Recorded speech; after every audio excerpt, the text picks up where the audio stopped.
Magandang hapon mga guys, no? Sunday ngayon. So, nagsadline tayo para pambigas ba? Wala na kaming bigas sa bahay. Halagang 500 na bigas. Tagal na maubos yun.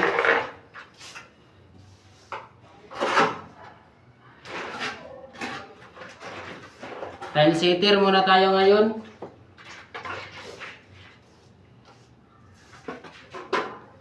Ito sa homeowner, pagsinag. Kasinaya. Pagsinag, wis.